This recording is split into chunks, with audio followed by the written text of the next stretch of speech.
The Eyes of My Mother is a slasher film of sorts. It's an artistic black and white movie. I kind of like this movie. I wasn't expecting much. It's the directorial debut of Nicolas Pesquet. It's about a young girl living in a farmhouse.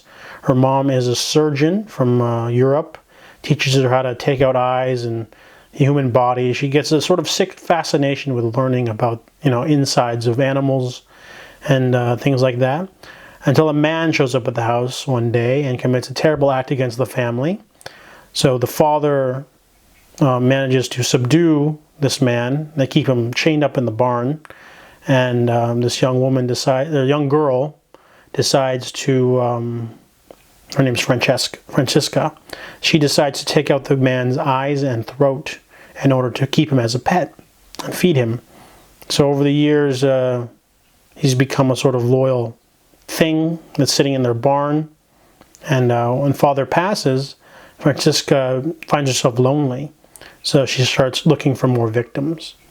So this movie is very disturbing. The whole act of her able to do this to people, having them kept in a barn in the middle of nowhere, it's just a very stark and grim aesthetic. I like the black and white. It definitely helps. It almost feels like a dark fairy tale, the whole mother thing. And the ending is a little weird, but the ending is probably the thing that makes me knock it down a few points. I really didn't like the abruptness of it. It felt like it could have been a little more meat on there. But other than that, though, the movie is just very disturbing.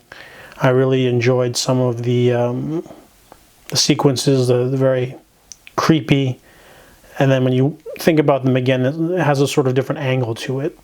This movie is just really weird. It's a really bold directorial debut from the director, and I really liked it. So I give The Eyes of My Mother a 7 out of 10.